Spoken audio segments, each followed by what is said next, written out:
रवींद्र चव्हाण साहेब भारतीय जनता पार्टीचे प्रदेशाध्यक्ष यांच्या नेतृत्वाखाली भारतीय जनता पार्टीच्या पक्षीय कामकाजाची घोडदौड महाराष्ट्रभरामध्ये सुरू आहे आणि त्यांच्या माध्यमातून महाराष्ट्रभरामध्ये जे पक्ष संघटनात्मक काम आहे त्याची जी प्रक्रिया जी सुरू आहे त्याच्यामधल्या प्रक्रियेमध्ये आज आमच्या जिल्हाध्यक्ष नंदुजी परब यांच्या नेतृत्वाखाली आज जिल्ह्याची कमिटी घोषित झालेली आहे। भारतीय जनता पार्टी हा सातत्याने काम करणारा पक्ष आहे। निवडणुका असो किंवा निवडणुका नसो, सातत्याने लोकांचे प्रश्न आणि लोकांमध्ये राहून काम करणारा हा पक्ष आहे।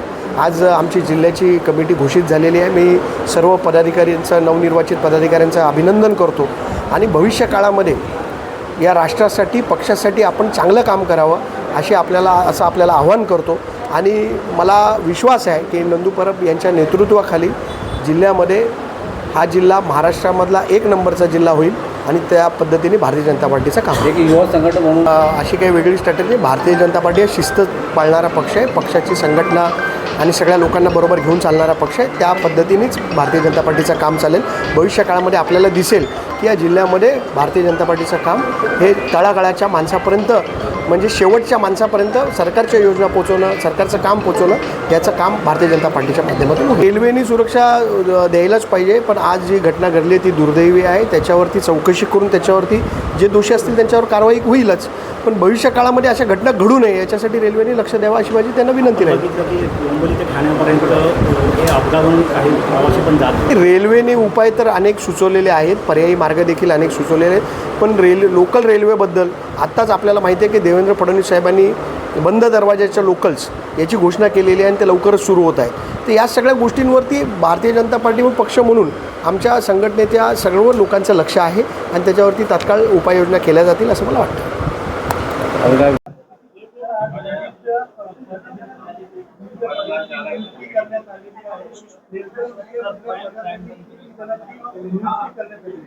दहा उपाध्यक्ष या जिल्ह्यावरती नेमलेले आहेत, 10 सचिव, 4 सरचिटणीस, महिला आघाडी, युवा मोर्चा, 7 मोर्चा आहेत। अशी पूर्ण एक 80 जणांची टीम बनवलेली आहे।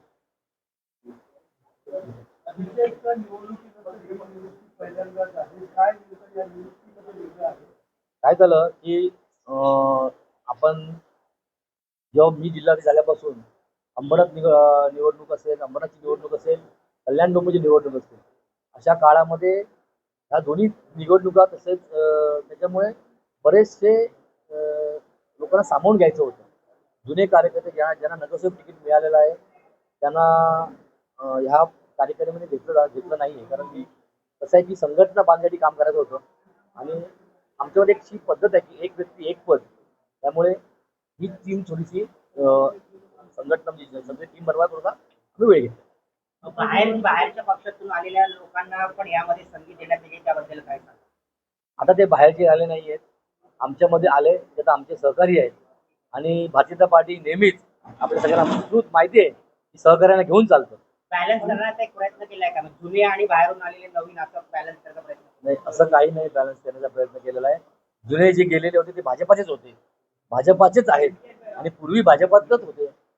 थोडंसं तुम्ही ज्याप्रमाणे म्हणता की बॅलन्स करण्याचा प्रयत्न केले, बॅलन्स नाही, आम्हाला संघटना चालवायची आहे, संघटनेमध्ये बॅलन्स नाही, एकता चालते, ते एकीवर आम्हाला काम करायचं।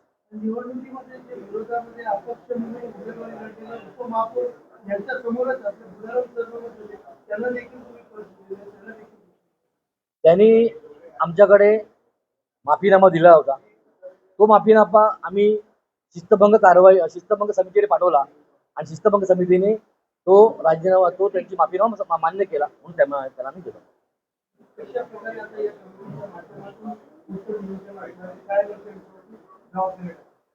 आता जबाबदारी आपण पाहिल्या असतील त्याप्रमाणे या पुढील काळामध्ये 2029 पर्यंत ज्या निवडणुका येणार आहे त्यासाठी संघटनात्मक जे शक्य होईल, जे करावं लागेल, ज्याप्रमाणे करावं लागेल, त्यासाठी आमची ही जिल्ह्याची टीम संपूर्णपणे कार्यरत असणार आणि टीम आमची सगळी ती पाहिली असेल, सगळेच एकदम ताकदवर आणि काम करणारी लोक आहेत सगळी टीममध्ये। बघा, सगळे अनुभवी आहेत, काम करणारे आहेत आणि त्यांच्यामध्ये एक वेगळं एक ताकद आहे प्रत्येक विषय हँडल करण्याची अशीच आम्ही घेतलेली आहे.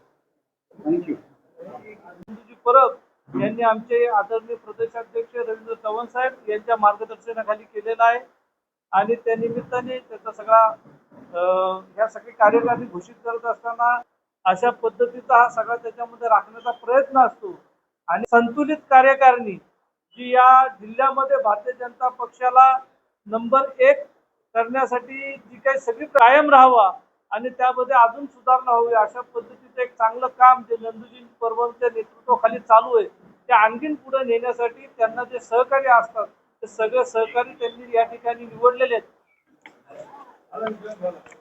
आज कल्याण जिल्हा भारतीय जनता पार्टीची कार्यकारिणी घोषित होत आहे. त्यामध्ये 10 उपाध्यक्ष, 10 सचिव,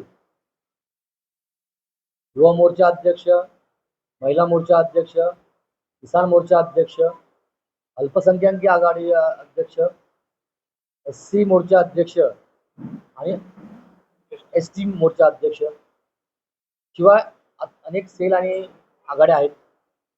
त्यामध्ये खालीप्रमाणे मी नावं असतो त्याप्रमाणे उपाध्यक्षांची सर्व नावं असतो आणि त्यानंतर सरचिटणीसांची नावं असणार आहे.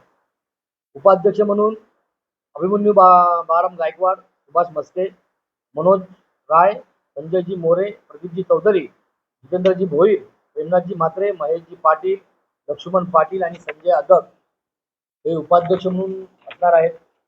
तसंच सरचिटणीस म्हणून रविसिंग ठाकूर, निखिल चव्हाण, अभिजित गुलाबराव करंजुळे आणि संदीप माळी असे सरचिटणीस म्हणून असणार आहेत. सचिव म्हणून प्रकाश तेलगोटे, प्रकाश भोईर, मनोज घरत, मोहन नायर, सचिन यादवडे, अमित कासार, विजय जोशी, परेश गुजरे, उमनाथ नाटेकर, शशिधर शुक्ला असे सचिव म्हणून काम करणार आहेत. कोषाध्यक्ष म्हणून दिनेश दुबे आणि कार्यालय सचिव म्हणून आनंद देशपांडे जाणार आहेत.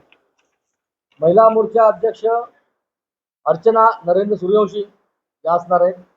युवा मोर्चा अध्यक्ष विक्रमजी तरे, किसान मोर्चा श्याम बाबूराव पाटील, अनुसूचित जाती जमाती मोर्चा नितेश खराटे, OBC मोर्चा श्याम बिरकुटे, आदिवासी मोर्चा उदाराम गणपत स्वर्णोबत, अल्पसंख्याक मोर्चा मुजीब मुर्तजा खान,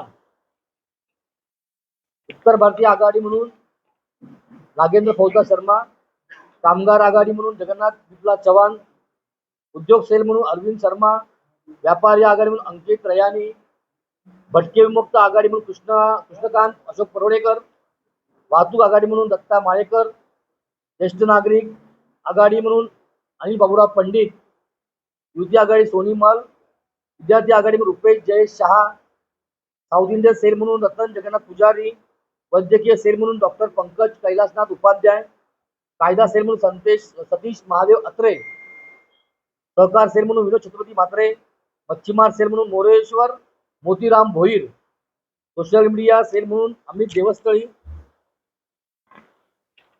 माजी सैनिक सेल म्हणून दीनानाथ ओझा, दिव्यांग सेल म्हणून पारसनाथ कौर, शिक्षक सेल म्हणून अशोक बाबूराव पगारे, पदवीधर प्रकोष्ठ तानाजी करपे, क्रीडा प्रकोष्ठ मनोज शिंदे, जैन प्रकोष्ठ जतीन रमिकाल गडा, IT सेल म्हणून समीर रघुनाथ दरेकर, राजस्थान प्रकोष्ठ म्हणून नरेश जोरसिंग पुरोहित, बेटी बचाओ बेटी पढ़ाओ सेल दिव्यांग दिव्या दीपक शिंदे, गुजराती आघाडी म्हणून जतीन जगजीवन प्रजापती, उद्योग सेल म्हणून देवेंद्र सोनी, भजन मंडळ अविनाश अनंत आमरे, उत्तराखंड म्हणून दीपक काला, मन की बात प्रमुख संजय विडवडकर, ओडिशा सेल म्हणून नरसिंह सायपती, रेल्वे प्रवास आघाडी म्हणून रमेश गोरे,